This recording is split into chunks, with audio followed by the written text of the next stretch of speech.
নাহমাদুহু ওয়া নুসাল্লি আলা রাসূলিহিল কারীম আম্মা বাদ ফাউযু বিল্লাহি মিনাশ শাইতানির রাজিম বিসমিল্লাহির রহমানির রহিম।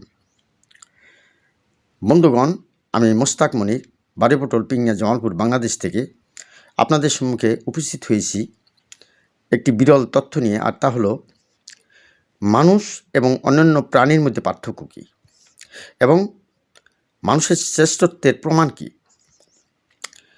এ বিষয়ে আমি কিছু বাস্তবভিত্তিক কিছু তথ্য আপনাদের সম্মুখে আমি তুলে ধরতে চাই। আর তা হলো এই সৃষ্টি জগতে, বিশেষ করে এই পৃথিবীতে 18,000 অথবা তার চেয়েও বেশি মাখলুকাত রয়েছে এবং বিধাতা এই পৃথিবীকে একটি জীবজগৎ হিসাবে সৃষ্টি করেছেন এবং এই জীব জগৎকে বাঁচিয়ে রাখার জন্য যা যা প্রয়োজন, যেখানে যা লাগে তাই দিয়ে তিনি সৃষ্টি করেছেন। কিন্তু সৃষ্টি ধারাবাহিকতায় আমরা লক্ষ্য করি যে অন্যান্য জীব বা প্রাণী বা উদ্ভিদ, তাদের কোনো উন্নতি নেই, তাদের কোনো বিকাশ নেই। কিন্তু মানুষের উন্নতি আছে, মানুষের বিকাশ আছে। মানুষ কথা বলতে পারে, অন্যান্য প্রাণী কথা বলতে পারে না। মানুষের জ্ঞানের বিকাশ ঘটাতে পারে, অন্যান্য প্রাণী তাদের জ্ঞানের বিকাশ ঘটাতে পারে না। মানুষ ভাষা ব্যবহার করতে পারে, অন্যান্য প্রাণী তাদের কোনো ভাষা ব্যবহার করতে পারে না। মানুষের ভালো মন্দ বিচার করার ক্ষমতা আছে, অন্য কোনো প্রাণী ভালো মন্দ বিচার করার ক্ষমতা নেই। মানুষ ধাপে ধাপে স্তরে স্তরে উন্নতি থেকে উন্নতির সাধন করতে পারে, উন্নত থেকে উন্নততর জীবনযাপনের ব্যবস্থা করতে পারে, অন্যান্য প্রাণী তা করতে পারে না। এই সমস্ত বিচারে আমরা লক্ষ্য করি, আমরা দেখতে পাই যে অন্যান্য প্রাণীর চেয়ে মানুষই শ্রেষ্ঠ এবং মানুষের শ্রেষ্ঠত্বের কারণে মানুষ আর অন্যান্য ভিন্নতর হিংস্র জীব জানোয়ারকে অতিক্রম করে তাদের হাত থেকে নিজেদেরকে বাঁচিয়ে বুদ্ধি বলে, কৌশল বলে তারা নিজেদের অস্তিত্বকে পৃথিবীতে টিকিয়ে রেখেছে। কাজে যেহেতু মানুষের হাতে কোনো নখন নেই, যেহেতু মাথায় কোনো শিং নেই, যেহেতু মানুষের কোনো প্রাকৃতিক অস্ত্র নেই, তাই মানুষের একমাত্র অস্ত্র সে বুদ্ধিকে ব্যবহার করে সে হাতিয়ার তৈরি করে হিংস্র জীবজন্তুর সঙ্গে লড়াই করে এবং বন জঙ্গলকে কেটে কেটে সেখানে বসতি স্থাপন করেছে এবং পাহাড় পর্বতকে কেটে কেটে সেখানে রাস্তা তৈরি করেছে। এমনকি নদীর উপর দিয়ে তারা ব্রিজ রচনা করেছে, নদীর তলদেশ দিয়ে তারা রাস্তা তৈরি করেছে। এইভাবে জলে স্থলে অন্তরিক্ষে তাদের বিচরণ এবং পৃথিবীর সমস্ত জীবকে পরাভূত করে তাদেরকে করায়ত্ত করেছে, তাদেরকে দাসত্বের শৃঙ্খলে আবদ্ধ করেছে। প্রকৃতিকে মানুষ ব্যবহার করেছে এবং এই প্রকৃতিকে মানুষ বিভিন্নভাবে তারা ব্যবহার করছে। এইভাবে বিজ্ঞান, দর্শন এবং বিভিন্ন শাস্ত্রে জ্ঞানের মহিমা প্রদর্শন করে চলেছে।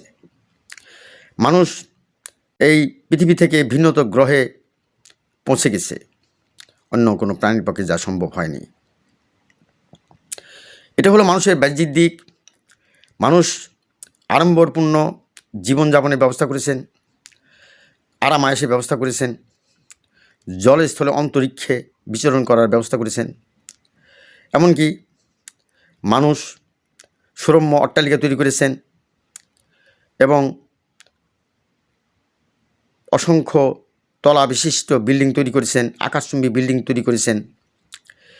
এইভাবে মানুষ শহর নগর তৈরি করেছেন এবং বিদ্যুতের ব্যবহার, পরমাণু শক্তির ব্যবহারের মাধ্যমে সব কিছুকে মানুষ তার নিজের জীবনের জন্য তারা ব্যবহার করে নিজেদের জীবনকে সুন্দর এবং আরামদায়ক করে তুলেছেন, যা অন্য কোনো প্রাণীর পক্ষে সম্ভব নয়। প্রাকৃতিক দুর্যোগ থেকে নিজেকে রক্ষা করার জন্য সমস্ত ব্যবস্থা মানুষ করেছেন।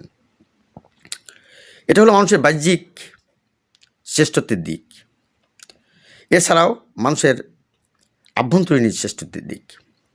আপনাকে প্রশ্ন করতে পারেন যে মানুষের ভিতরে অদৃশ্য কী কী বিষয় রয়েছে বা কী কী সত্তা রয়েছে। মানুষের মধ্যে অদৃশ্য সত্তার মধ্যে আমরা লক্ষ্য করি, প্রথমে মনে করেন যে আত্মা। আমরা প্রথমত বলতে পারি যে আত্মা আমরা যা দেখি না, কিন্তু সে অদৃশ্যভাবে সে আমাদের পরিচালিত করছে।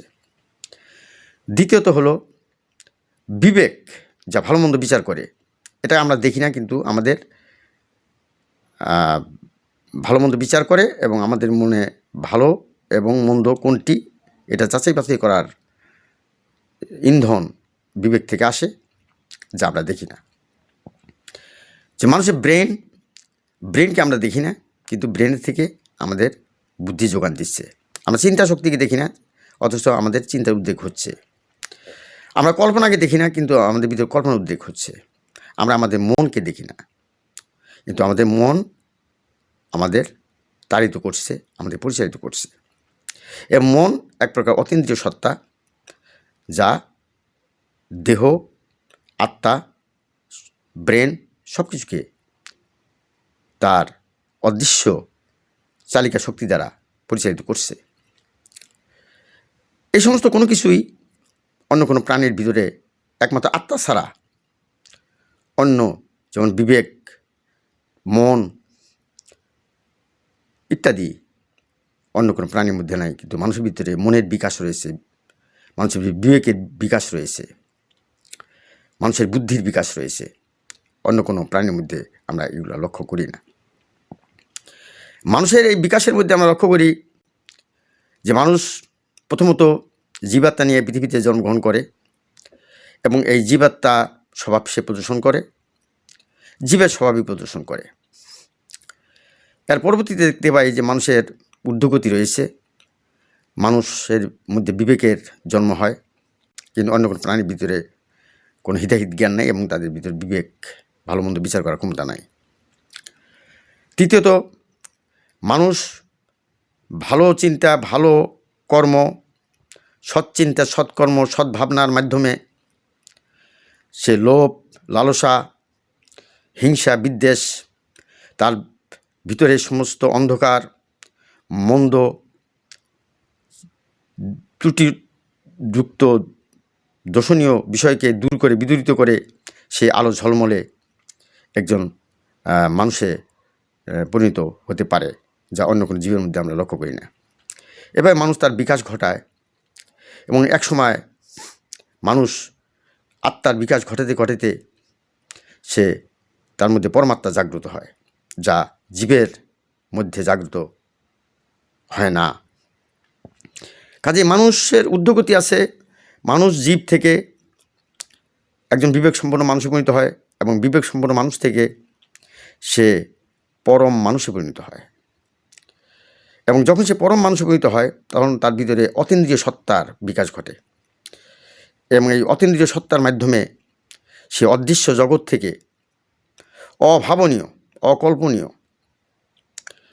জ্ঞান আহরণ করতে থাকে এবং অদৃশ্য জগতের রহস্য উদ্ঘাটন করতে থাকে এবং অদৃশ্য জগতের সে রহস্য সে লাভ করে এবং মানুষের মৃত্যুর পরবর্তী জীবনের যে অন্ধকার আচ্ছাদিত জীবনের অন্তরালে যে আরেকটা জীবন রয়েছে, সেই জীবনেরও সন্ধান তার অতীন্দ্রিয় সত্তার মাধ্যমে সে লাভ করতে থাকে। এইভাবে মানুষ এক অসাধারণ, অস্বাভাবিক এবং অভাবনীয় আত্মার উন্নতি ঘটিয়ে এক পরম মানুষে পরিণত হয়ে যায়, এক কামেল মানুষে পরিণত হয়ে যায় এবং পরিপূর্ণ মানুষে পরিণত হয়ে যায় এবং তিনি তার কাছে অতীত, বর্তমান, ভবিষ্যৎ একাকার হয়ে কাল মহাকালের উদ্দেশ্যে চলে যেতে সক্ষম হয়। কিন্তু অন্য কোনো জীবের পক্ষে যা সম্ভব নয়। আশা করি আমার এই ক্ষুদ্র আলোচনা থেকে আপনারা কিছু তথ্য লাভ করতে সক্ষম হয়েছেন।